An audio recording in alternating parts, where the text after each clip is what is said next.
Nama aku Adit dan aku angka 0. Bukan karena aku nggak ada, tapi karena aku memang berasa gak berarti. Nilai ulanganku merah.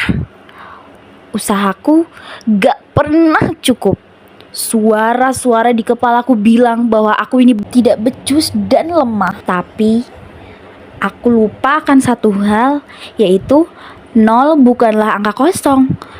Namun, 0 itu adalah titik awal bagi kehidupan aku. Dan hari ini aku putuskan untuk memulai dari semuanya dari angka 0.